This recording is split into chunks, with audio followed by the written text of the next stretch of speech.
He's not been physically stable, nor mentally stable since I've known him. I'm not even sure if he is, living on his own. I don't know anything about his living situation. As far as I've known him, he's always lived with someone else, which I'm not comfortable with that. He's kind of a manipulative kind of person, and he's made comments about taking my daughter to San Antonio, basically without my permission. Okay. And so, okay. You understand the father's asking to be named joint managing conservator, Okay. and you're not in agreement with that? No. And can you state why you're not in agreement to be named joint managing conservators with Mr. Hernandez? Number one, because I've been managing my child since she was born, with no input from him. Like I said, we don't communicate well at all.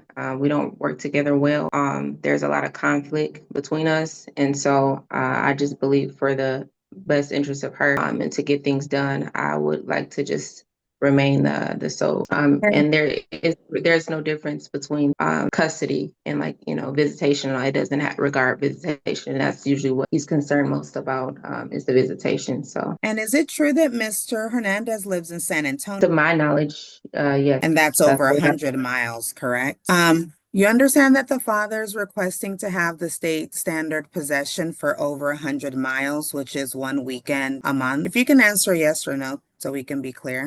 Yes. Okay. And you are not in agreement with him to have the state standard possession, is that correct? You're asking for the father to have supervised visitation, and you're asking for him to have supervised visitation Saturdays 2 to 6 and Sundays 2 to 6 once a month, is that correct? No, Saturdays was the 12 to 8 was fine, and then Sundays 2 to 6. You're asking for one Saturday a month from 12 to 8, and then the following Sunday from 2 to 6.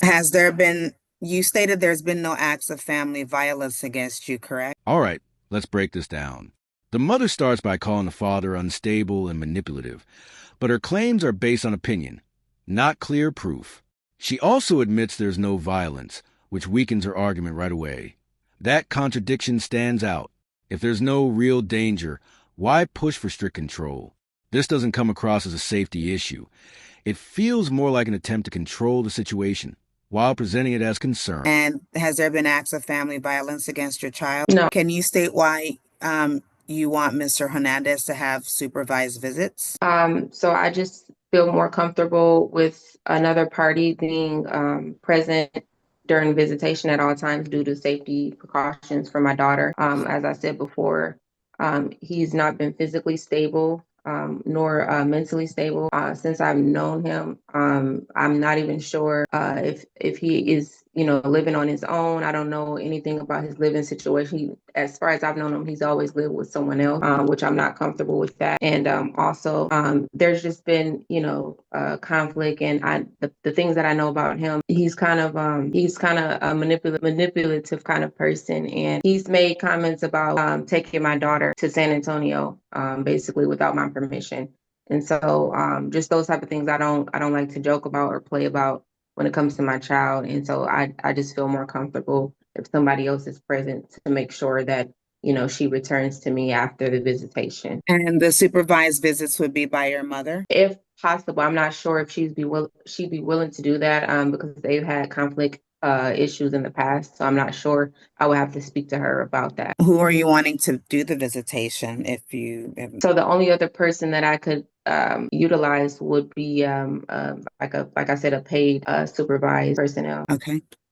You're wanting a non-disclosure of your address, is that correct? That's correct. And you're wanting an exchange location at the Kroger at 1060 North Main Street, Euless, Texas 76039. And you are okay with the father having your phone number, correct? That's fine. Pass the witness, Your Honor. She pushes again for supervised visits, but repeats the same claims without bringing any new proof.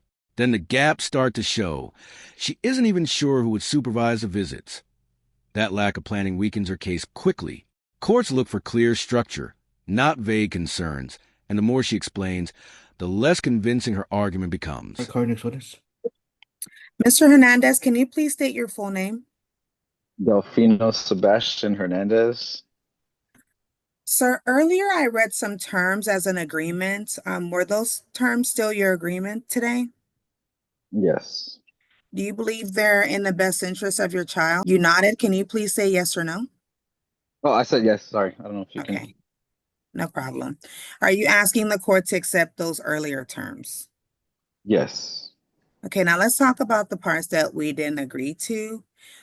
Even though you live 100 miles in San Antonio, you're asking to be named joint managing conservators with the mother.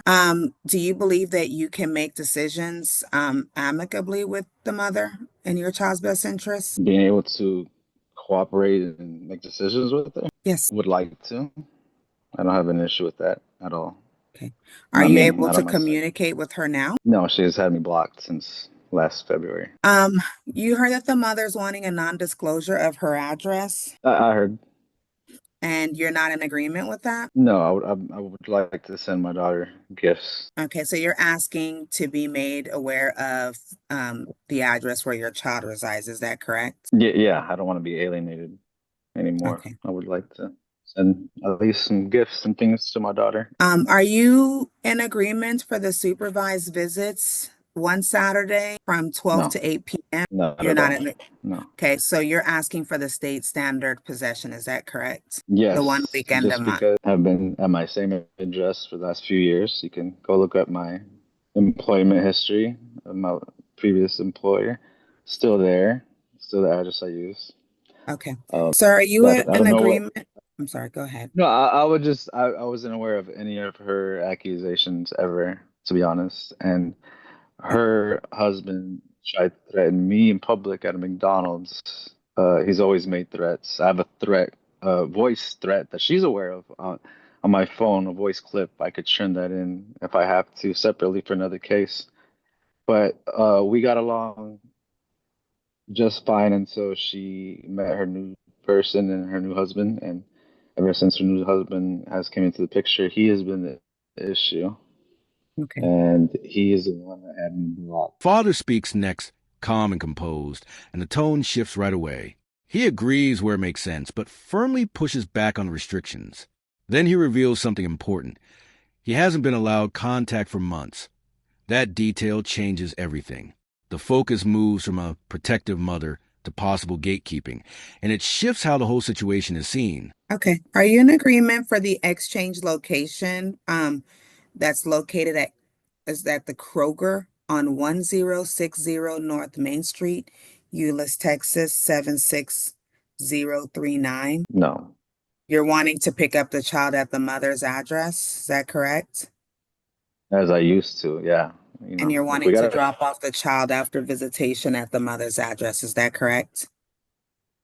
correct, if we gotta take lie Okay. detector tests, that's like I used to pick her up and drop her off. I used to hang out there at her apartment with her, with my daughter. Okay. All right. I passed the witness, Your Honor. Okay, just one quick question, Mr. Hernandez. Before February, you had a relationship with your child and you visited. Yeah, I would send gifts through Cash App. I would send money, and she would I didn't still ask make about me wait. gifts. I didn't ask about No, gifts. yeah, yeah, no, I had contact. I had contact with her, text, phone calls. You visited personally though as well? Yeah, I would spend the night in her apartment there with her family, letting me so I can hang out with my daughter. Okay. All right. The parts y'all agreed to at the beginning, those are all fine. Those will be part of the court order. Being that y'all don't live near each other, I'll grant mother's request for the sole managed conservatorship. It'd be pretty hard to work together to make decisions if y'all don't live in the same city. San Antonio is pretty far away for that, so that's the main reason why I'm doing sole managing. Y'all reported there's been no family violence, and so I'm not granting your non-disclosure request, Ms. Mays. Both of y'all are required and obligated by the court order to notify the other party where you live. Anytime that either one of you move, you need to notify the other party where you move to. That's part of court orders here. There's no reason for us to do anything different.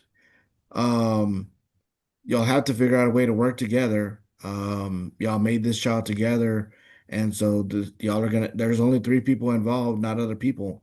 I understand that when the child is with you, that you will have to make sure your child is safe from other people. And that's an assumption that both of y'all should have when the child is in the other parent's care. Um, there's no reason for supervised visitation. Um, I know visitation will be difficult as it is with Mr. Hernandez living in San Antonio, so it's already going to be pretty hard. It's in the child's best interest, even if it isn't in your parents' best interest, for the child to visit with father as much as possible. You may not like it, but the child will. So it's kind of more of a child's right to visit with both of you, and they do want to visit with both of you, even if you have a different opinion. So there's no reason for supervised visits. We're going to do standard visitation, exchanges at mother's address. Again, y'all reported no family violence issues. There's no reason for Mr. Hernandez to come into your residence. He's going to pick up at the doorstep, and he can go to San Antonio if he likes, if he has enough time. That's not illegal. There's nothing wrong with that. He lives in San Antonio. He keeps pushing back, pointing out contradictions, and raising concerns about outside influence from the new husband. The judge stays focused, looking only at the facts there's no evidence of violence, and no clear reason for strict limits. As the court removes emotion from the discussion, the mother's claims begin to lose their legal strength one step at a time. He's going to go wherever he lives. That's not something that's unusual. That's what happens. Obviously, if he only has a weekend, that may not be practical. Maybe Mr. Hernandez will wind up staying in Dallas for the weekends when we do the weekends. But that's up to him. That's his choice. If he wants to pick up the child and on Friday night and take the child all the way to San Antonio and then drive back by Sunday night, that's up to him. He has that choice. He's the father of the child. Um, so exchanges at mother's address, not at this exchange location. There's no need for that. There's been no family violence. If y'all agree to something different on the visitation, I definitely recommend that. But that takes two people agreeing to it, not just one person telling the other person what they're going to do. You're going to have to follow my court orders, even if you don't agree with them, because that's what's been court ordered.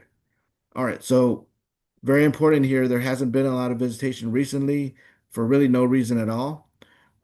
So I want to make sure we're clear. It's the summer. There are two plans for visitation. One, if you live within 100 miles, you get every other weekend, and you get 30 days in the summer. If you live over 100 miles away, Mr. Hernandez gets to pick a weekend once per month to do visitation. He needs to let you know, Ms. Mays, when that will be. Hopefully as soon as possible, maybe at the latest by Thursday of that weekend, so that you can make plans. But that he will have one weekend a month. Since it's the summer, it's going to be extended visitation to 42 days because so we're losing some visits because of the distance. Mr. Hernandez has 42 days of visitation in the summer instead of the 30 days. So since the orders will read that he has to give you notice by April 1st of what 42 days he wants. Obviously, we're in June, so that's not going to happen for this year. In the future, if he wants to specify different dates, then he can. But the default order reads that if he never gives you notice, he gets visitation from June 15th through July 27th. So just make sure y'all understand that he will have the child from June 15th to July 27th this year, like in a few days. During that month, of course, the child support begins July 1st. So even though you have possession in July, you still got to pay child support in July. So your child support will be 12 months of the year, not just 11 months of the year. So I just want to make sure you understand that as well, Mr. Hernandez, that you still have to pay child support even though you have the child that month. All right. Hopefully y'all can figure things out here for the future. You need to make sure that other people are not influencing you or trying to make you do something different. Remember, again, there's only three of you involved in this case. Two of you chose to have this child. Only you two are the ones that make decisions, not other people, not new spouses or new boyfriends or girlfriends. They don't matter. Their opinion does not matter. You have to decide. And y'all two decided, y'all were the only two that people that are present, and you're the only two people that should be making those decisions. If y'all cannot reach an agreement on issues, read your court order. It'll probably answer the questions on those, and you must follow that even if you don't agree with my decision. All right, the Attorney General's office will put that in writing and email you a copy. Y'all are done with court. The decision is clear and direct. No supervised visits, no hidden address. Standard visitation is put in place. The judge makes one thing clear. This isn't about personal conflict. It's about parental rights and what's best for the child. Outside influence is pushed aside, and clear structure replaces the confusion. If you found this breakdown helpful, make sure to like the video, subscribe to the channel, and we'll see you in the next one.